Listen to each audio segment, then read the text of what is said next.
t'es mon amboka Douglas. Moi, tu es ma journaliste. Mon amboka Douglas, c'est ça, les Colobandais, comment ils soutiennent la Sangwa Congrès, c'est là qui commande des lignes. Non, on a beaucoup quitté, Nazala qui n'a maquis, Obikino, Bisso Bayi politique, Tolobaka Papa Maté, là on a Oesengeli, Oloba, et on a Oesengeli, Olobate. Mais, tous ceux qui tombent en casque les cas, mon continent Bisso à partir, mon amboka Vita Kamere, bientôt là, avec défendre thèse, doctorat, Namboka Grèce, les 4, c'est une grande fierté pour la Bisso, la INC, Batamel et Bazali. Au moins, le coup, mon amboka Vital Kamere, on a bien un encre correcteur, on a défendre thèse, doctorat, comme docteur, dans l'économie. À cause de l'équipe Mobimba, il conseiller, c'est les ministres de l'INC, les compagnies, les Konabiso, les excellences Billy Gamale, ils sont nombreux pour accompagner mon amboka, pour défendre thèse parce qu'il y a des gens qui ont à cause de la moussala, ils sont en bataille, ok, merci Mingi mon amboka Douglas, na message aussi de transmettre na mokolo ya lelo. Ngana to kosola mo moke makambo etali mboka kaka ndenge to mesana, donc yo moko yebikane na Sangwa Congo, basango ezali wana pona bande ko balandi balanda ka biso bayebaka nini o to sengeli kolobela nini o to sengeli kolobela te. 2023 Dumi a annoncé que ex-président de la République monsieur Joseph Kabila Kabange akozonga na bokonti kolobani na micro na biso ya Sangwa Congo. Non, Dumi ande wana Dumi aza citoyen congolais, aza na droit na ya koloba eloko ya lingi. Soki Dumi a lobi, eza ya lobi ba popo ya tenir lobi ga tira lobaka ka. Conseil songo ni sono ndeko na biso Kabila très sénateur en vie. Akozonga nene, aba kozonga sana bilan na bango da kindengeni. Bilan FCC bilan ya PPRD pendant 10 ans régime ezali ndengeni. Bilan na bango da ki médiocre. Kolo yokandeko. Eko inate biso to kobanga eloko moko te. To kobanga ezala kozonga te. Kabila kozonga papa quoi. Bilan est négatif. Conscient biso a tiré 220 et puis si mandat moko une fois que nous fait la blague. Atikali sénateur en fin ngazana. Akozonga papa quoi. Azonga sasuni. Oya sali asale belé azonga tana ba ya classe akende kotanga pelo comme professeur atang sabana betie na biso exasa o bazana kata inikina. Azonga peine école ayeba kotanga sa bana baso botan lelo pe loko la Vita Kamere les 4 à défendre des thèses na ya doctorat na mboka Grèce. Là kosoma mboka Vita Kamere. Comme professeur université X à nos pesa bakou. Pourquoi te mettre mon ancien président mboka na biso aussi ici manana yo. Oyo ko pesa cours aussi manana yo ko fanda ko pesa conseil. Aso papa quoi nini asala te ni ensuite pendant 18 ans oya sala. Tout le monde bilan qui négatif mobimba. Tout le monde na kata bilan naï. Gratuité, il y a enseignement.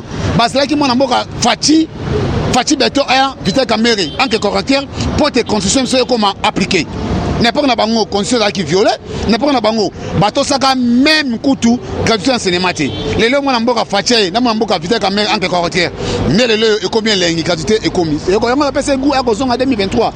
Non, ne on a dumi ya chama ina vert au bossé c'est ko kibo vanda. Vous allez être conseiller, vous allez être sage, vous travaillez, vous faites la présence de votre conseil, au Kabila Sali, Trebi, Mabena Malamo Sali, vous allez être bon sambogo, n'importe quoi changer, bientôt là, et comment pays à développement beaucoup moins ondeni et comment attendre. Ndeko Douglas ngano to ebike na mboka oyo maloba musuza kalokola maloba ya prophétie atoki Ndeko Dumi a déjà annoncé que 2023 Joseph Kabila a kozonga isus na bokondi total isus que aussi mimo monke point au lobeli gratuité ndeko na biso ma Augustin Matata Mponyo a déclaré donc koloba que gratuité et banda nango déjà banda kala gratuité et banda nango déjà tango Joseph Kabila Kabange azalaki na bokondi ke fatina veka bayena bonkaka ko compléter omoni na mboko yo soki ke na mona maloba ya ba disou non il ne peut jamais founer na batu ça na batu matata pona batu même mais les gens kanga bango matata pona za modèle na mboko te matata pona mutu même na projet Bukanga Lonzo est-ce matata pona ko fa munora lo papa gratuité na bomi projet Bukanga Lonzo monga kenda Bukanga Lonzo matata pona projet comme pendant 5 ans comme premier ministre asinaka il faut battre 1000 écoles par an. Il y a des place matla pour nous tonga école pendant une année 1000 écoles à tonga. Na territoire na la province na ngaso na kwa ngbe na kabanunu. Place matla pour na tonga ta 100 écoles be 10 écoles. Na villa qui ça place matla pour na tonga école o yebi na projet le bague noir tonga 1000 écoles par an. Le ça veut dire 1000 écoles fois 5 ans et ça banga to soko là 5000 écoles. Et c'est bilan matla pour c'est positif. Maman na ngai matla pour na ba fanda ba na Sénat ba fanda ba servir molenge oyo ba servir mboka. Le comment matla pour na tongi université Mampon. Et ça mon à l'état eza mo matla pona yiba o ezalaka projet pour Alonso ba retourner projet pour Alonso bampangi na muna banu na province kwang basa ko leta masangu ya Bukanga Alonso te projet d'école ya 1000 écoles par année projet ne kendap mongo na somatla pono atongela yango école de ni université mapo donc ba fanda bata ndembo ko kende biso constitution ezaki loko depuis 2006 ezaka ta constitution ka tout enseignement mais tout le monde bande on a biso ya FCC bataka jamais ko appliquer eloko na ta constitution te mais là mona mboka fati aina elongo na mboka vite kamera na benga en que correcteur ba monité il faut topé ça toute la condition na biso au moins condition biso ça moi si ne ba violent mais ça kufa mais quoi biso toye pour ko bikisa condition na biso ne mona mboka fati chilombo na vite kamera en que correcteur bandimité gratuit cinéma ekota lelo na kata mboka na biso il faut ko pesa batwana bonheur rebelle il faut tongela mona mboka vite kamera na chilombo monument ne baza vivant to honorer bango parce que basali pendant 18 ans même dans son Kabila ba non il n'a jamais eu 15 collaborateurs il n'a jamais les meilleurs collaborateurs c'est-à-dire pendant maintenant a été reçu un meilleur collaborateur mais biso na 8 mois moi na mboka fati autour nae azu ba collaborateur malam ba maître Gabin ba docteur Sélé ba président so éviter caméra ba CGM Mambeke ba Molendo ils sont nombreux na kata yense ba dans nzanga mokonzamboka lelo yo conseil biso comme appliqué faut ton numéro na mboka ndeko Douglas na kokata yote na kobakisa mo monke boye awa pe gratuité bande ko balandi bazalaki kolela na ba école bazali kolela bibo ti gratuité mais ba école nini bino bobakiseli bango pour tozali kotana na ba école mususu bolobaki gratuité mais na gratuité na babakisi kaka 5 élèves o bazo bénéficier na gratuité na ba ekobakisa na ba école wana balobi ke gratuité o ezali ko simba te pour na ba école mususu na bazali kotanga te maman na omoni lelo yo 8 mois na biso to sali eza possible par rapport à Bila ya Kabila pendant 10 ans nae ozo na ngai 8 mois to c'est déjà toi na bilan c'est possible déjà parce que na 8 mois déjà un ba fonctionnaire c'est bango mati mon na ba si bango $100 oh fonctionnaire on a 100 000 francs congolais enseignants professeur on a 60 000 congolais mais biso na 8 mois na biso moi na mboka Fachi Beton a maîtrisé bango $100 les lobbies que non fonctionnaire ba futa bango par trimestriel le cola ba futa ko futa bango mois passé et si ba ministère déjà comment on appelle ça ministère déjà ba lesi ba kate mon wana mais moi ba ko sima mon wana ce qui aura déjà ça 50 000 francs congolais plus $100 au moins ba 300 000 oyo ndeko na biso Kabila pendant ça régime na bango ba to c'est et le Rwanati mais biso bien na biso eza possible na 8 mois to c'est déjà biso on ba sali il y a une grande négativité au on va sali to basa toza kata coalition to travailler na bango mais ba pesa moto te batani to bongisa mboko yo to tsaka kozwa jamais présent malamu lokola Fachi moni Fachi so mboko Fachi c'est un Kinois Fachi c'est un diaspora Fachi bi mboko bien to bi limité to bi papa to bi maman nae donc Fachi za mwana oyo eza fierté pour na biso ba Kinois eza fierté pour so peuple congolais un président a outi na kati opposition bi mwana ya opposant tanga na pays Afrique ou bien na pays yo bi monde entier un opposant koufe mwana et mon opposant doit pouvoir bazala rater mais Fachi aye comme opposant comme mwana ya opposant abuni pendant 38 ans en opposition le lèvre doit pouvoir aye incarner c'est pas justice c'est incarner pouvoir donc pour les gens qu'on amboka donc to pesa chance ça auto ko sala et ko simba gratuit enseignement bazela que non Fachi aya poté bato sa constitution mais ceux des mêmes gens au va travailler na Kabila au besoin de travailler na bango 20% au va travailler na Kabila dans bango mais ce qu'on est les constitution comme appliqué maintenant Kabila ils travailler na bango on débat travailler comme malama na Kabila non ils étaient battus sur au va dépendre au bout au dépendre dans Kabila il y a 5 personnes autour na bango le gratuit enseignement est comme appliqué c'est pas quoi c'est la même constitution ba qui majorité biso to machine na kata parlementaire mais n'est sur le gratuit comme appliqué donc bâtir au district congolais peuple congolais pour ça à mon mboko yo échanger mboko yo et développer mboko comme appelle quoi na poto mutavandi amu kon fait na Congo des à l'époque il y a 1960 1965. OK, merci mingi ndeko Douglas. Par rapport il y a déclaration de Konabisson Martin Fayulu à lobby que Mike Mukebay Azala libéré dans 72 heures depuis dimanche dans le bac en psycholo to commis mercredi yo kolobani na micro na biso esango. Non, mais c'est Madi Diago ça la théâtre. Oui, mais c'est Madi Diago ça la vrai théâtre Madi Diago ça la théâtre la politique. Tout le monde m'a dit mbongo ya Congo là qui va retala c'est messé là c'est guerre là. Ba Congo là na makala. Mo ngane ça. Fallait assommer le plan la triomphale. À ce moment-là, avec le locataire en face, n'a pas décidé, locataire. Assommer le plan la triomphale, moi on a su un web. Maman, il a combien de députés dans son parti? Il a combien de gouverneurs? Il a combien de sénateurs? Donc il faut attirer la théâtre politique, non ça théâtre politique.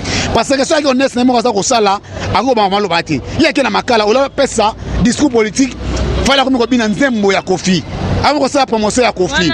Fallait que à la meeting pour à la meeting na makala, fallait comme ko na banzete, 4 nzete. Cela veut dire quoi? Quel message mené par makala? Donc fallait que au lycée biso à go ça théâtre, alu kamuyo me gauche à ça théâtre. On va lui quand on a sobé, bala ko ça la comédie to seka. Parce que oya fallait Fallait la bourgine à terrain, à sous-jeter. Fallait la bourgine à terrain, 2023 fallait la salaté. Fallait la bourgine à terrain, fallait la sous-jeter. Il dit que vérité désir ne continue. Non. Vérité désir ne abimisa mbongo oya Congo là qui a nekonangai. Comment ça s'appelle député Mike Mke? Abimisa mbongo Congo là qui tunga. Qui tunga etambola qui mbongo na comme mais atanga mbongo meki ana. Bon on y a surtout fait les grands médias. Les raso makuna biso yen sabango ngeni. Et kana médiaté mbongo Congo là qui ba detala Mike Mke bai. Atanga mbongo ba Congo là qui mbongo na comme oyo tonga qui tunga oyo basai opération tunga na makala. Abimisa mbongo to beza combien et quand tu combien ça pour que Mike Mke bai. Et puis le banc a sommet la triomphale. Mais maintenant ndoko kangamina na je connais le Congo. Azimo ngwana wapi? 700 000.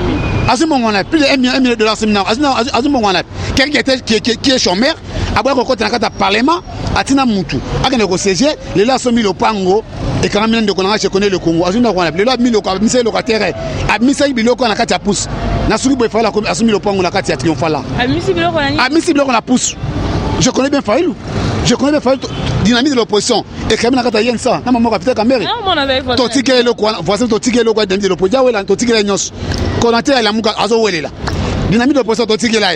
Les léo, nous on a agi chômeur, agi locataire, à son point la triomphale. Maintenant, on a bien que avant on le bête à ma solo, on est centre tout le bana. Nous on a dit que nous allons bongo au Congo là qui tunga ya, nous comme Kibai, avant d'être en prison. Comment ça a été que ceux qui ont gagné puis que ceux qui ont ingérence au qu'on appelle les colons? Non, attends, on est député. Tant que député, il y a Sido Yebi. Ou bien l'idée de présent jeunesse, il y a Sido Yebi. Ou bien l'idée, moi, on a l'idée, na quoi n'a. So il fait qu'à Simi, na pas nous na Tchang, on a coupé ma député. Alors c'est le bon à bien. Mon consamboka à sa naître. Donc article justice, c'est la moussa la ngoya ce qui on a comme l'essence. Donc à l'époque, moi je biso na kata mon biso, même présence sa biso à l'époque. Pendant que quand on mouya, il y a pouvoir judiciaire. Mais le monde a parti à se délibérer. Bon, maintenant les justice sont d'état l'écouter. Donc c'est la justice à doit habiliter et qu'on a parti au bassin ma belle en beaucoup. Jamais à partir de ça n'existe pas quand on a monté sa sécurité. Alors bien quoi tu justice n'a pas ne sera pour salawana. Au moni n'a pas pour ici la mort ne sont là. Il y a un juge n'a qu'à partir ANC. Mais n'a qu'à pouvoir par exemple interpeller ancien président entre Bimasiko et Abalé Bassé, comment ça s'appelle? Zuma. Pas interpeller Zuma. Mais ça il va pas juste la mission mort et on va faire ça il y a que non aux justice aux honnêtes pour la parole à ça m'a fait et justice et pas mort partir il y a libéré non sort oh justice ça la moussa na oh gouvernement central et pour moi effectif pas ça moussa à côté de ma camarade boti kaye azala calme ya na posa mboko ki liboso na côté de 2023 à la calme za kangati il a pu sa cache bien à l'élection et ça la possible de faire ça pour OK merci mingi comment le bana est sur la bana ni pour baser pour la nébiso ah wa fili bande ya mboka de waso za na kuma ke non peuple congolais ko soni mo na mboka pachi ko soni mo na mboka pega mairie oyo les quatre na za mboka Grèce il faut dépendre des tests na doctorat passer comme docteur na économie mon il fait comme moi il fait comme 5 ans monsieur il est capable de la faire comme moi merci mingi na docteur Céline Mabozali il est rapuna a conseil na kosa la musala parti côté ko kunda pona yense na ba connaître sa partie c'est chez moi mameke molendo sa comme essence lui comme ay belé vraiment ba buni pour la protection ko savez pas respecter les autres créer pour la mission à motocycliste parce que jamais yense de créer système wewa ba toni na yense na on s'apparaît et on s'adhérer massivement mala passe na bango na bana bango déjà on a mangé on s'est passé on a visé au sommet de pas na 2023 donc pour les chapeaux on se mis na bana mboka boya na France boya na Londres boya aux États-Unis merci la conseil na bino moi na compteur ça plus 43 84 380 25 63 plus 43 84 380 25 63 votre mina commandant John Waza Garel Temple chef coutumier na biso pour la CIMI fédéral aïe yani ndeko na ngai John voici peut-être la administration. Ok, merci mingi mwana mboka. Donc là c'est voilà bandi ko balangi. Tuko mina suka ya mokolo na lelo donc ngala